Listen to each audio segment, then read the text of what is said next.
Brought to you by Agilus Diagnostics.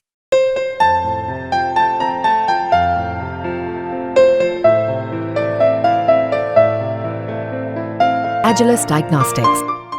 तो आदाब, नमस्कार, गुड इवनिंग, सत श्रीकाल। एक बार फिर आप तमाम लोगों का स्वागत है क्राइम तक की कहानी के इस एपिसोड में। उम्मीद है पूरी फैमिली अच्छी होगी, अपना और अपनों का ख्याल रख रही होगी। एक रिपोर्ट जो सारे धरना प्रदर्शन, आंदोलन, गुस्सा, सवाल उसके जवाब दे देगी, और वो रिपोर्ट है फॉरेंसिक रिपोर्ट। सबसे अहम रिपोर्ट, इस केस को आईने की तरह साफ करने वाली रिपोर्ट। और ये फॉरेंसिक रिपोर्ट ये बताने जा रही है कि क्या कोलकाता की जूनियर डॉक्टर के साथ रेप हुआ था या गैंग रेप। लेकिन सवाल यह है कि ये रिपोर्ट अब तक आई क्यों नहीं, और क्या आ चुकी है और सीबीआई को मिल चुकी है। ये रिपोर्ट को आने में कितना वक्त लगना चाहिए, ये रिपोर्ट तैयार कैसे की जाती है, कैसे पता चलता है फॉरेंसिक रिपोर्ट से कि ये मामला रेप का है या गैंग रेप का। तो इसके लिए बहुत सारे डीएनए और फॉरेंसिक एक्सपर्ट से लंबी बातचीत की, और फिर पहले खुद समझा, उसके बाद मुझे लगा आपको समझाना चाहिए। इसके बाद जिस CFSL में इस रिपोर्ट का मुआयना हो रहा है, जहाँ रिपोर्ट तैयार की जा रही है, वहाँ के भी एक सीनियर से बात की, लेकिन वो अपने पेशे के पाबंद और जिम्मेदार, वफादार, ईमानदार। उन्होंने कहा इस केस से जुड़ी हुई कोई भी चीज़ या इस रिपोर्ट में क्या है नहीं बता सकता, और मुझे भी उनके इस बात की कदर करनी पड़ी। तो ये रिपोर्ट कैसे तय करेगी, रिपोर्ट में है क्या, रिपोर्ट मिल गई है, और क्या कल 22 तारीख को कोलकाता जूनियर डॉक्टर केस के सारे सवालों के जवाब मिल जाएंगे। क्या कल सीबीआई इसका खुलासा कर देगी कि ये हुआ क्या है। ये सारी कहानी आपको सुनाऊं उससे पहले एक 11 साल पुरानी कहानी सुनाता हूँ, और ये सुनाना इसलिए ज़रूरी है कि कोलकाता पुलिस पर जितनी उंगलियाँ उठ रही हैं, ये कहानी और भी ज़्यादा ये बताती है कि ये उंगलियाँ क्यों उठ रही हैं। जो फिलहाल कोलकाता के पुलिस कमिश्नर हैं विनीत गोयल, 11 साल पहले ये कोलकाता में IG CID हुआ करते थे, inspector general of police CID। अब 11 सालों में बहुत तरक्की की इन्होंने, उसके बाद अब कोलकाता के पुलिस कमिश्नर हैं। तो तब ये 2013 की बात है, IG CID थे। कोलकाता से करीब 20 किलोमीटर की दूरी पर एक जगह है जिसका नाम है कामदुनी। इसी कामदुनी इलाके में एक लड़की का परिवार रहा करता था। लड़की पढ़ने लिखने में होशियार, सेकेंड ईयर में कॉलेज में पढ़ाई कर रही थी। 7 जून 2013 की बात है, गर्मी का दिन था। दोपहर को कॉलेज ख़त्म होने के बाद ये लड़की ट्रेन से अपने गांव पहुंचती है, और उसके बाद अब गांव से फिर पैदल अपने घर की तरफ जा रही है, खेत के रास्ते। दोपहर का वक्त है, सन्नाटा, जून की गर्मी, लोग अपने अपने घरों में। तो ये भी गुजर रही होती है तो करीब 9 लड़के एक साथ एक जगह पर खड़े थे। जब ये लड़की उनके पास से गुजरी तो उन्होंने भद्दे कमेंट्स करने शुरू किए। लड़की नाराज़ हुई, उसने पलट के जवाब भी दिया, और उसके बाद वो अपने घर के रास्ते की तरफ चल पड़ी। इन लड़कों को बहुत बुरा लगा कि उसने कैसे हमें पलट कर जवाब दिया, कैसे हमारी छेड़खानी का विरोध किया। इसके बाद वो लड़के उसकी लड़की की तरफ बढ़ते हैं, और फिर शाम हो जाती है। लड़की अब घर नहीं पहुंची है। घर वालों को फिक्र होती है, क्योंकि अक्सर वो अपने टाइम पर घर पहुंच जाया करती थी। शाम करीब 8:30 बजे की बात है। अब रात घर वाले ढूंढ रहे हैं, लड़की के भाई इधर उधर देख रहे हैं। अचानक उन्हें एक खेत के पास एक कच्चा मकान गिरा हुआ, टूटा हुआ, उसकी एक दीवार थी, बस वो थी। तो ये लोग ढूंढ रहे हैं, अचानक उस दीवार के पास इन्हीं में से इसके एक भाई की नज़र पड़ती, और देखता है कि कोई लाश पड़ी हुई है। करीब जाते हैं, देखते हैं तो उसी लड़की की लाश थी, उसकी अपनी बहन की लाश। लाश की हालत ऐसी थी कि जब घर वालों ने और गांव वालों ने देखा तो चीखें निकल गई। मतलब जो निर्भया के साथ दरिंदगी 2012 में हुई थी, उसके साल भर पुराने के बाद की बात है ये। शायद उससे ज़्यादा दरिंदगी यहाँ हुई थी, इस कामदनी इलाके में। और तब खूब हंगामा हुआ, पूरे कोलकाता से लेकर दिल्ली तक। उस लड़की के दोस्त और बाकी लोग दिल्ली पहुंचे थे मार्च करने के लिए, और पकड़ो, फांसी दो। ममता बनर्जी तब भी चीफ मिनिस्टर थी, उनके ऊपर दबाव आया। वो खुद अगले दिन गांव गई, उन्होंने दिलासा दिया कि हम जल्द से जल्द फांसी दिलाएंगे सारे आरोपियों को। और फिर ये मामला CID को सौंप दिया गया। अब CID के incharge inspector general of police Vineet Goyal, जो अभी कोलकाता के कमिश्नर हैं। धीरे धीरे गिरफ्तारियां शुरू हुई। कुल 9 लोगों को पकड़ा गया। 9 लोगों की गिरफ्तारी के बाद अब उन पर मुकदमा चलना शुरू हुआ। कहानी इतनी दर्दनाक थी कि हर एक की डिमांड थी कि जल्द से जल्द फांसी हो, लेकिन मुकदमा अपनी रफ्तार से चला। इसके बाद ये मुकदमा चलता रहा। जनवरी 2016 में जब सेशन कोर्ट यानी निचली अदालत ने अपना फैसला सुनाया तो 9 में से तब तक 1 की मौत हो चुकी थी, बचे 8। इन 8 में से 3 को फांसी की सज़ा दी और 5 को उम्र कैद की सज़ा। लोग तब भी नाराज़ थे कि ऐसा कैसे हो सकता है, जब गैंग रेप में तमाम 9 के 9 शामिल थे, 1 मर चुका है, 8 तो 8 को मौत की सज़ा मिलनी चाहिए, लेकिन 3 को हुई। अब उसकी वजह क्या थी? जब कोर्ट में ये केस लड़ा गया तो जो सीआईडी ने केस तैयार किया था उसने उस केस का बंटाधार कर दिया था और सबूतों के साथ छेड़छाड़, सबूत को ठीक से कलेक्ट नहीं करना, उसका नतीजा ये हुआ कि जो अक्यूज्ड के वकील थे वो अपने मौक्किल को बचा कर ले गए। सिर्फ 3 को फांसी हुई थी और 5 को उम्र कैद। लेकिन चलो यहाँ भी गनीमत थी, 3 को फांसी हुई, 5 को उम्र कैद। 2016 की बात है। अब ये मामला हाई कोर्ट में चला गया। इन सारे आरोपियों ने हाई कोर्ट को चैलेंज किया, हाई कोर्ट में इस फैसले को। हाई कोर्ट में लंबा मुकदमा चला, 16 से लेकर 23 तक, मतलब अगले 7 सालों तक। पिछले साल 6 अक्टूबर 2023 को कोलकाता हाई कोर्ट ने अपना फैसला सुनाया। 9 में से 8 थे, 1 मर चुका था, 3 को फांसी हुई थी, 5 को उम्र कैद। और कोलकाता हाई कोर्ट ने जब सबूतों को, दलीलों को रखा गया तो इन्हीं आईजी सीआईडी विनीत गोयल की वजह से कोलकाता हाई कोर्ट ने सभी की सज़ा कम कर दी। जिनको फांसी थी उनमें से 2 को उम्र कैद कर दिया और जिनकी उम्र कैद थी उनको 7 साल कर दिया, और इतने वक्त तक तो कई जेल में रह चुके थे। तो जब ये फैसला आया तो सभी बाहर हो गए। तो कुल मिलाकर 11 साल पहले हुए उस विभत्स क्राइम का अभी अंजाम ये है कि 8 जिंदा लोगों को जो सज़ा हुई उनमें से सिर्फ इस वक्त 2 जेल में और बाकी 6 बरी हो चुके हैं, क्योंकि 7 साल थी, सज़ा कम हो गई। सुप्रीम कोर्ट ने कहा नहीं, इनको फांसी की नहीं, सबूत ही नहीं है, डायरेक्ट एविडेंस। और निचली कोर्ट ने रेयरेस्ट ऑफ रेयर के माना था इसको। फिर अब ये मामला सुप्रीम कोर्ट गया 2023 में और फिलहाल अभी सुप्रीम कोर्ट में है।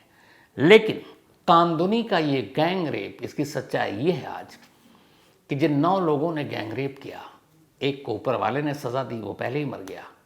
बाकी 8 में से सिर्फ 2 इस वक्त जेल में हैं, 6 आज़ाद हैं, 6 दरिंदे आज़ाद हैं। और इस केस का एग्जाम्पल और हवाला अभी हाल में जब कोलकाता जूनियर डॉक्टर के केस को सीबीआई को ट्रांसफ़र किया गया तो उस वकील ने जज के सामने कहा कि ये सीबीआई को दे दीजिए, कोलकाता पुलिस को मत दीजिए, क्योंकि ये वही विनीत गोयल हैं जो उस वक्त आईजी सीआईडी हुआ करते थे और ये कानूनी केस का इन्होंने बेड़ा गर्क कर दिया था। और हाईकोर्ट, उसी हाईकोर्ट ने, जिस हाईकोर्ट ने सीबीआई को केस दिया, उसी हाईकोर्ट को इनको बरी करना पड़ा। तो जब जांच ऐसी होगी तो क्या होगा? खैर, अब केस सीबीआई के पास है। अब सवाल यह है कि इस केस में क्या कल खुलासा होने जा रहा है? कल सीबीआई केस का सारा सच बता देगी। और सबसे बड़ा सवाल कि ये रेप या गैंग रेप, इसका फैसला कौन करेगा? तो वो रिपोर्ट करेगी जो फॉरेंसिक लैब में CFSL Kolkata, central forensic science laboratory Kolkata, वहाँ पर विक्टिम यानी जूनियर डॉक्टर और इकलौता एक ही आरोपी है संजय राय, इन दोनों के सैंपल, विक्टिम के वेजिनल स्वैब और स्लाइड, वो वहाँ गए हैं और संजय राय के ब्लड सैंपल भेजे गए। अब होगा कैसे, पता कैसे चलेगा? तो जो मैंने शुरू में कहा कि इसके लिए मैंने जो एक्सपर्ट्स हैं हमारे, उनसे बातचीत की, तो जो बातचीत निकली वो तरीका क्या होता है, थोड़ा सा टेक्निकल है, थोड़ा आप भी समझ लीजिए, काम आएगा आगे। तो होता ये है कि जब कोई ऐसा रेप का केस सामने आता है और police, forensic team, forensic experts मौके पर पहुंचते हैं तो वहाँ पे करते क्या है, और वहाँ जब वो जाते हैं तो जो रेप विक्टिम है उसके प्राइवेट पार्ट से वो नमूने उठाते हैं, सैंपल, और वो रुई से उठाए जाते हैं। रुई, कॉटन जो होता है। 2 तरह के सैंपल उठाते हैं, नमूने, एक वेजाइनल स्वैब और दूसरा स्लाइड। अब ये दो नमूने को उन्होंने ले लिया। अब ये नमूने जब उठाकर ले जाते हैं तो पहले इस नमूने का डीएनए प्रोफाइल तैयार करते हैं। अब डीएनए प्रोफाइल ये कि जो नमूने हमने उस विक्टिम के पास से उठाया है तो ये उसमें सिर्फ उसी का डीएनए प्रोफाइल है या उसके अलावा भी किसी का है, क्योंकि रेप में ये ज़रूरी है कि जब भी कोई रेप करता है तो वो अपना डीएनए प्रोफाइल छोड़ जाता है, सैंपल छोड़ जाता है। तो सबसे पहले तो विक्टिम का ही ये स्वैब एंड स्लाइड, इसके नमूने जो मैंने बताया कॉटन से लेकर निकाले जाते हैं और फिर उसकी डीएनए प्रोफाइलिंग होती है। तो जब उसका डीएनए प्रोफाइल सामने आ जाता है तब फिर पता चलता है कि वो सिर्फ विक्टिम का है या किसी और का है। अब ये तो उसका हो गया। अब मान लीजिए आपके पास सस्पेक्ट है, जैसे इस केस को एग्जाम्पल, तो संजय राय को पहले गिरफ्तार कर लिया था 9 अगस्त को ही कोलकाता पुलिस ने। तो अब संजय राय है तो एक आसानी हो गई कि चलो इसने रेप किया है कि नहीं ये पता करते हैं। तो कैसे पता चलेगा? संजय राय का ब्लड सैंपल लेंगे और उस ब्लड सैंपल को भेज देंगे फॉरेंसिक लैब को। अब संजय राय के ब्लड सैंपल से उसकी डीएनए प्रोफाइलिंग होगी, उसके डीएनए प्रोफाइल को निकाला जाएगा। अब उसका डीएनए प्रोफाइल जब निकाला जाएगा तो जो विक्टिम के सैंपल से उसकी डीएनए प्रोफाइलिंग हुई है, अगर उसके डीएनए प्रोफाइल में संजय का डीएनए प्रोफाइल मैच कर जाता है उसके जो उठाए गए थे, तो इसका मतलब है कि संजय उसके करीब गया, तभी तो वो प्रोफाइल या उसका डीएनए प्रोफाइल वहाँ तक पहुँचा। तो ये क्लियर हो गया कि यही है रेप में शामिल। अगर जो इस वक्त सीएफएसएल कोलकाता के पास दोनों के सैंपल हैं, संजय राय के ब्लड सैंपल और जूनियर डॉक्टर के जो वेजाइनल स्वैब और स्लाइड, डीएनए प्रोफाइलिंग हो चुकी है। अब उस डीएनए प्रोफाइलिंग में अगर रेप है तो फिर किसी और का प्रोफाइल मिलेगा। तो सस्पेक्ट आपके पास है संजय राय, ब्लड सैंपल से उसकी डीएनए प्रोफाइल निकालने के बाद अब वो मिलान हो गया कि हाँ उसमें एक और भी डीएनए प्रोफाइल है। अगर वो डीएनए प्रोफाइल संजय का है तो मतलब संजय गुनहगार हो गया। अब मान लीजिए कि डीएनए प्रोफाइल संजय का मैच कर गया विक्टिम के साथ, लेकिन पता चला कि नहीं, विक्टिम के डीएनए प्रोफाइल में कुछ और भी प्रोफाइल मिल रहे हैं और वो प्रोफाइल संजय से नहीं मिल रहे। संजय से तो मिल चुका, संजय के अलावा भी कुछ लोगों के प्रोफाइल इस विक्टिम के डीएनए प्रोफाइलिंग से नमूने मिले हैं और वो ज़्यादा लोगों के हैं। संजय का तो मिल गया, तो बाकी मान लीजिए सपोज 2 और मिल रहे हैं या नोन है, डीएनए सैंपल लिए किसी और के प्रोफाइल मिल रहे हैं भाई, तो अब क्या करेंगे आप? तो ऐसी सूरत में अगर मान लीजिए सीबीआई उस तक पहुंच जाती है, ये गैंग रेप के सिनेरियो में मैं बात कर रहा हूँ, संजय राय तो कस्टडी में है, लेकिन संजय राय के अलावा 1, 2, 3 और प्रोफाइलिंग मिल गई डीएनए प्रोफाइल से विक्टिम के, तो फिर यह है कि वो बाकी 2, 3 कौन, तो जब पकड़े जाएंगे। अब यहाँ पे भी ये है कि मान लीजिए अगर सीबीआई किसी ऐरे गैरों को पकड़ लेती है कि हमने केस सॉल्व करना है, कर दिया जी, ये 3 और थे संजय के साथ, इन्होंने गैंग रेप किया है, सीबीआई का पोल खुल जाएगी। इसलिए सीबीआई की पोल खुल जाएगी क्योंकि फिर उनका ब्लड सैंपल लेंगे, उनकी डीएनए प्रोफाइलिंग होगी और उनकी डीएनए प्रोफाइल विक्टिम के डीएनए प्रोफाइल से मैच नहीं किया तो इसका मतलब वो बेकसूर है, और मिल गया तो मतलब वही गुनहगार है। तो ये पूरा खेल ये है कि अगर डीएनए प्रोफाइलिंग सिर्फ एक की मिलती है विक्टिम के पास से, उसके शरीर से, तो एक आदमी था, और अगर डीएनए प्रोफाइल एक से ज़्यादा के मिलते हैं तो फिर गैंग रेप हो जाएगा। और इसीलिए फॉरेंसिक रिपोर्ट का इंतज़ार किया जा रहा है, क्योंकि फॉरेंसिक रिपोर्ट ही सबसे सही तरीके से, सही ढंग से और सच्चे तरीके से ये बताएगी कि रेप है कि गैंग रेप है। और इसमें कोई मैनिपुलेशन, कोई आप बेईमानी नहीं कर सकते, इसलिए कि आप डीएनए के साथ छेड़छाड़ कर ही नहीं सकते, क्योंकि इस दुनिया में हर एक का डीएनए अलग होता है। लेकिन अब सवाल ये है कि 9 तारीख को ये इंसिडेंट हुआ, कोलकाता पुलिस उस वक्त ये केस देख रही थी। 10 अगस्त को कोलकाता पुलिस के जो सोर्सेज, उनका कहना है कि उन्होंने सैंपल वेजिनल स्वैब, स्लाइड और संजय राय के ब्लड सैंपल फॉरेंसिक लैब को भेज दिया था। तो आज 21 तारीख हो गया, 11 दिन हो गए, क्या इतना वक्त लगता है? तो जितने भी एक्सपर्ट हैं जो खुद डीएनए और इसकी सैम्पलिंग और ये सब कर चुके हैं, उनसे जब बात की मैंने, उनका कहना है कि अगर नमूने दोनों के हों विक्टिम के भी और अक्यूज अगर आपके पास है तो ये बड़ी लक वाली बात होती है कि अक्यूज भी मिल गया तो आपको ज़्यादा मुश्किल नहीं होती, क्योंकि उसका ब्लड सैंपल लिया, उधर से दूसरे सैंपल लिए विक्टिम के, अब दोनों का मिलान करना है। तो अगर आपके पास पहले से ही आरोपी है और उसके सैंपल हैं तो मैक्सिमम 2 दिन के अंदर फॉरेंसिक रिपोर्ट आ जानी चाहिए। 2 दिन उन्होंने कहा, 48 आवर्स। बहुत ज़्यादा हो गया तो 3 दिन ले लो, इससे ज़्यादा के लिए कुछ है ही नहीं। तो यहाँ सवारे 11 दिन हो गए, रिपोर्ट क्यों नहीं आई? कोलकाता पुलिस के पास जब ये केस था तो कोलकाता पुलिस ने कहा था कि हम संडे तक, ममता बनर्जी ने टाइम दिया था कि संडे तक सब कुछ खुलासा कर देंगे, और संडे तक अगर कोलकाता पुलिस ने नहीं किया तो मैं खुद सीबीआई को ये केस दे दूंगी। ये रिकॉर्ड पर बयान है उनका। तो ये संडे तक क्यों कहा था उन्होंने? इसीलिए कहा था कि उन्हें भी पता था कि संडे तक फॉरेंसिक रिपोर्ट आ जाएगी। लेकिन आज यहाँ 21 अगस्त है, तो अब यहाँ पे ये कि क्या अभी तक फॉरेंसिक लैब से ये रिपोर्ट आई ही नहीं, और इतना वक्त क्यों लग रहा है? तो यहाँ ये कहना भी गलत होगा कि आई ही नहीं। बहुत मुमकिन है कि CFSL कोलकाता अपनी ये रिपोर्ट सीबीआई को सौंप चुका है और ये रिपोर्ट सीबीआई के पास है। अब सीबीआई, जाहिर सी बात है, जब उसे सही वक्त लगेगा तब इसका खुलासा करेगी। लेकिन अगर मुझसे पूछे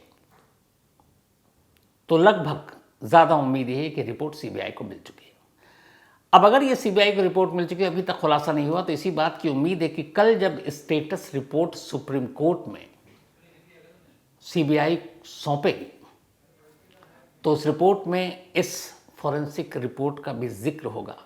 सीलबंद लिफाफे में हुआ तो शायद बाहर ये खबर कल ना आए, लेकिन अगर सीलबंद लिफाफे में नहीं, वकीलों के ज़रिए सब कुछ ओपन हो गया तो पूरे देश को पता चल जाएगा कि सीबीआई की ये जांच 13 अगस्त से 21 अगस्त तक कहाँ पहुँची, क्या हुआ, इस केस का सच क्या है, रेप है, गैंग रेप है, संजय रॉय अकेला है या उसके अलावा और भी लोग हैं, हॉस्पिटल का इसमें रोल क्या है, प्रिंसिपल का रोल क्या है, वो जो जितनी थ्योरी थी, अलग अलग जो सारे scandal, pornography racket, drug racket,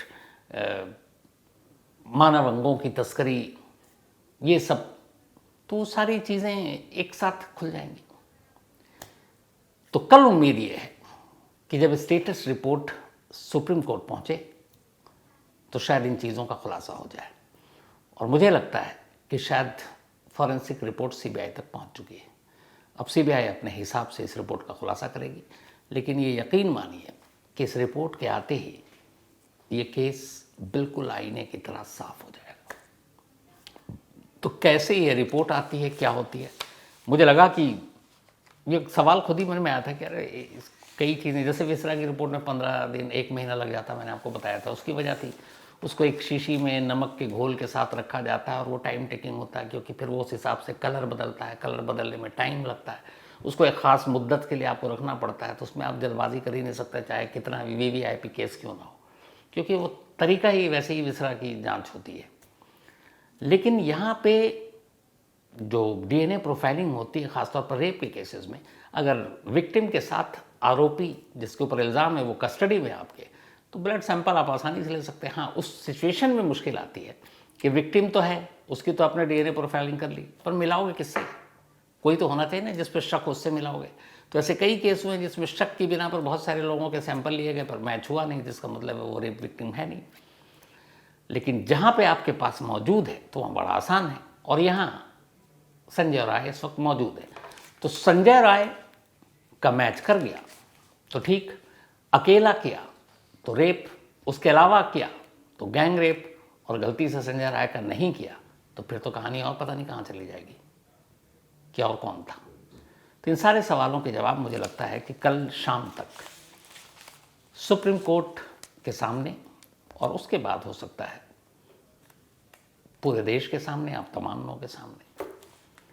तो ये थी आज की कहानी ख़त्म करूँ उससे पहले वही अपना सिलसिला। आज भावना सिंह, इनका बर्थडे है, तो हैप्पी बर्थडे भावना। और ये भेजा है रणवी ने। ईशान शाह का भी आज जन्मदिन है, हैप्पी बर्थडे ईशान साहब। और ये खयाती शाह उनके हस्बैंड हैं, थैंक यू सो मच आपके प्यार के लिए। रोहन बोस, इनका भी आज जन्मदिन है, तो हैप्पी बर्थडे रोहन। और ये प्रिया एंड लालतू बोस के बेटे हैं, एंड लालतू बोस साहब का कल जन्मदिन है, तो बाप बेटे दोनों का एक दिन के गैप में। तो लालतू साहब एडवांस में आपको happy birthday, and Rohan happy birthday. Zubair Sheikh का भी जन्मदिन है, तो हैप्पी बर्थडे ज़ुबैर। और साथ ही इनके कलीग बॉस या श्याम शिंदे, उनका भी जन्मदिन है। तो ज़ुबैर एंड श्याम शिंदे साहब, आप दोनों को जन्मदिन की बहुत बहुत बधाई। परमजीत सिंह जी, इनका भी आज जन्मदिन है, हैप्पी बर्थडे परमजीत जी। और ये भेजा है अजूनी कौर ने, उनके पिता हैं परमजीत जी। सिद्धार्थ वाघेला का भी आज बर्थडे है, तो हैप्पी बर्थडे सिद्धार्थ, भेजा है नवघन ढाबी ने। साथ ही आदिति, इनका भी आज जन्मदिन, तो हैप्पी बर्थडे आदिति, भेजा आयुष सिंह ने। प्रीति जायसवाल का भी जन्मदिन है, तो हैप्पी बर्थडे प्रीति, भेजा सुधीर कुमार ने। इसके अलावा किरण दीप, इनका भी जन्मदिन, हैप्पी बर्थडे किरण, भेजा अमनदीप ने। सुमित कुमार लखनऊ से, इन्होंने एक सवाल पूछा, ये मीडिया ट्रायल क्या होता है? अक्सर सुनते होंगे। ट्रायल का मतलब आपका ही एक तरह का केस, मुकदमा। और मीडिया यानी वो केस जिस पर मीडिया में बहस शुरू हो जाए। एग्जाम्पल ऐसे देता हूँ, कोलकाता वाले में कि ये रेप है, एक न्यूज़ चैनल ने कहा, दूसरे ने कहा गैंग रेप है, एक कहता नहीं इसमें तो पोर्नोग्राफी का रैकेट चल रहा है, एक कहता ड्रग्स का चल रहा है, एक कहता नहीं पुलिस इसको बचा रही है, एक कहता सीबीआई तो निकम्मी है, एक सरकार पे उंगली उठा रहे हैं। और एक केस की अपनी अपने हिसाब से कहानी कि नहीं रात नहीं सुबह था, संजय राय अकेला नहीं, दो थे, उसका नाम पे किसी और को आगे किया जा रहा है, ये फंसाया जा रहा है, ये छुपाया जा रहा है।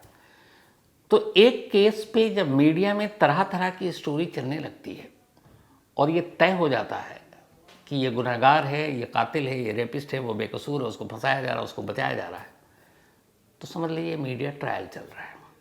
और जिस बड़े केस का मीडिया ट्रायल चलता है, जब तक सॉल्व नहीं होता उस केस का हशर बहुत बुरा होता है। हालांकि मीडिया ट्रायल का कोर्ट के मुकदमे पे कोई असर नहीं होता, क्योंकि कोर्ट सबूतों पर चलता है, मीडिया ट्रायल से नहीं।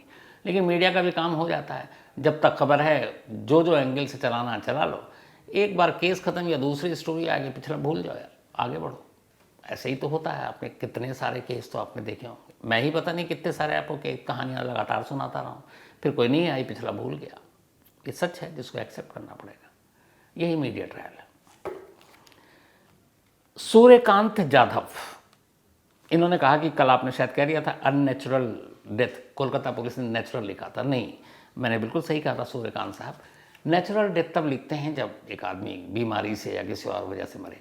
जब तक ये पता नहीं होता पुलिस को कि मौत की वजह क्या है, तो ये शुरुआत में वो लिख देते हैं अननेचुरल डेथ, अस्वाभाविक मौत।